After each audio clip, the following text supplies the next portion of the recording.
知道我喜的，今天来玩漫威秘法狂潮。那我直接在实战先介绍这个游戏怎么玩吧。这一款游戏呢是一个选3位超级英雄到场上，并且排阵进行对决哦。画面中我就是选择我们的浩克、绯红女巫以及钢铁人进行对战。我们直接开始一把对战，浅显易懂的让大家知道怎么玩。右侧呢可以选择我们的卡片，我先把我的头给移上去了，选择我们的卡片进行对决。然后我们的话像是绯红女巫可以进行争议，就会消耗2点能量。使用绯红女巫点能量就可以进行它的攻击，使用它的技能卡片。那每一个英雄呢都有2个小招，并且有一个大招，像钢铁人的那个大炮超级无敌帅哦。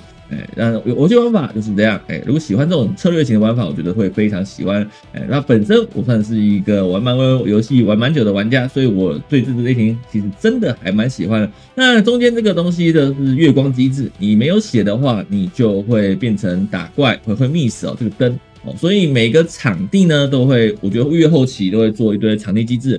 让你增加游戏困难度，或者说增益 buff、抵 buff 之类的。好，那我们现在浩克猛砸下去，并且使用我们的这个绯红女巫使用大绝。那这游戏是可以 auto 推关的，但只要是高难度的关卡都是需要手动操作，不然可能就很容易翻船哦。那目前就是进行的是主线第3章，可以看到我们的灯被打掉了。好，当月灯承受致命伤害时会熄灯，那要慢慢的回血。我们可以使用治疗英雄回满血，让这个灯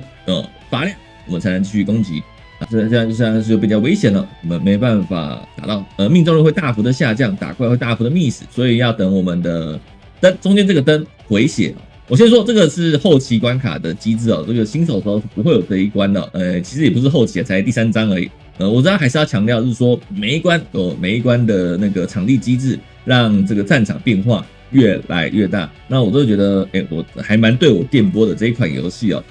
但是这一款游戏我们等一下稍微去看看大厅的界面吧。它的抽卡消费模式，就是比较传统的，你可以想成原神、米哈游明朝这种类似的米式抽卡的风格哦。这会喜欢的就会很喜欢，不喜欢的就会不喜欢。我们等一下稍微介绍，我先把这一关给轻松的打败。好，白安女士打败了。其实是非常帅的，而且这款优化还不错。我现在是在使用上模拟器进行玩这款游戏哦，所以你可以看到完全是没有卡顿的。有些游戏我是用模拟器玩是会有一点卡顿的问题哦。好，现在来到了我们的大厅哦，大厅其实也算简单干净。左侧呢都是游戏的所有活动啊，侵略任务或是说集结号令，可以拿到各种角色，超级英雄，月亮女孩、暴风女。蜘蛛，那这只幽灵蜘蛛一开始就可以拿到了，所以其实也算是好拿。还有这个法眼，基本上都是靠活动都可以取得这些角色，也算是我觉得算是还不错的哦。因为你可以靠活动取得这些角色，已经算是还蛮多的。刚开始的角色算是蛮多的，还有进阶成长礼包礼包的话我们商城不看。我觉得消费模式我自己是觉得，只要买月卡通行证无氪也是可以玩的，只是说我觉得一般的小氪通行证现在都走这个模式嘛，月卡小氪就可以了。好，那我们来看看整个游戏在玩什么吧。在后面的内容会有挑战跟联盟，但我现在是还没有开启的。我觉得挑战的话应该就是大型副本、每日副本，联盟的话应该是工会系统。那我不知道未来的工会系统可以做多大，第1天进度是没有到这里的。好，梦境维度的话，就是目前整个核心的玩法内容，总共有主线故事，还有支线故事。其实你看整个画风是做的还不错的，我是很吃美漫这一味啊，所以喜欢美漫的会很喜欢。然后记忆碎片，的话可以打取突破，也算是一个小支线。突破呢，可以拿取大量的奖励啊，这边可以看到21层可以拿到这个钥匙。暗影钥匙的话是我们的一般，你可以想成一般的抽数哦，就抽卡游戏的抽券，这样想会比较简单一点。夜幕降临，这里的话是我们的这个大型 BOSS 的任务，那它应该会不断的每7天就会换一个 BOSS， 然后不断的让你刷新这个不断的宝物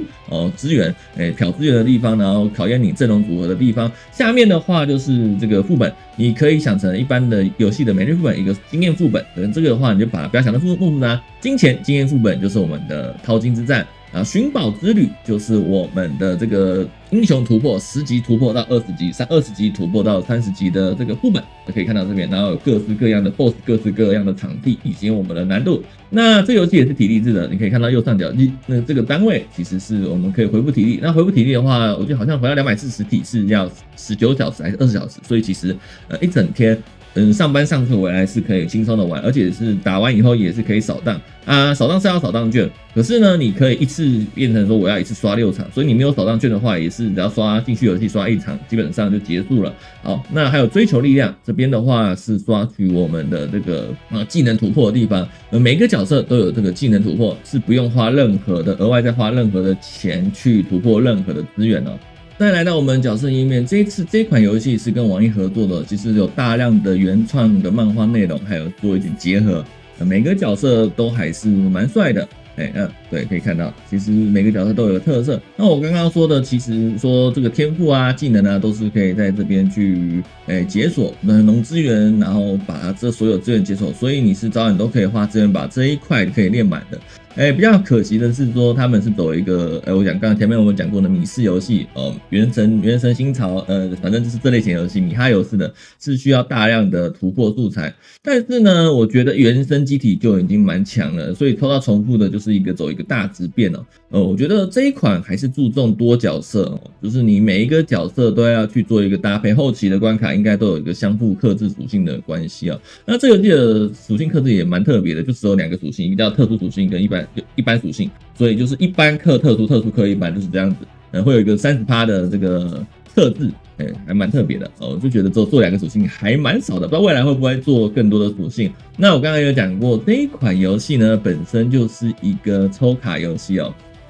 你可以看到我们这个钥匙呢，就是我们的这个抽券，抽券就是一抽特殊抽，你可以想成一般限定池抽，然后这边的钥匙呢就是普池抽，然后这边80抽就可以保底抽出我们的角色。但我这个运气还不错，我好像10抽就抽出不是炫耀10抽就抽出钢铁人，然后我这边20抽有抽出雷神索尔、坦克、蜘蛛人这些角色知名的角色都有出来，还有白皇后，所以我现在还蛮想要奇异博士跟白皇后的。那这个抽数的也有这个保底兑换，你抽越多，你就可以去换取更多的，就是你抽会换成这个梦之城啊，梦之城你可以换取资源啊，换取东西啊，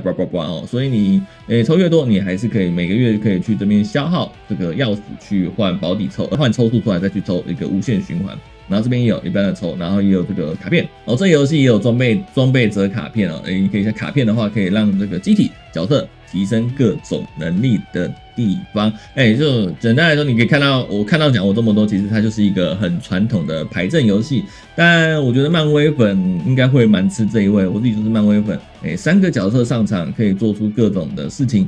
还不错。但我期待的是说后期能不能有玩法内容，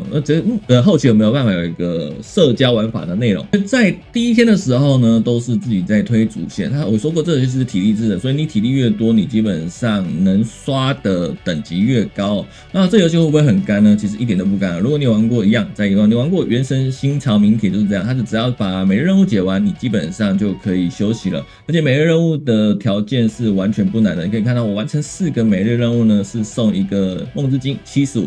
我在想150是一抽，所以送了一个半抽。然后呢，送了120体，然后300经验。在未来不知道会不会送的抽数会不会多？我一开始普池抽其实送的还蛮多的我先说这个游戏的普池送的蛮多的，所以如果你是漫威粉的话，我觉得可以玩玩看。我玩的时候其实是玩的很开心的。对，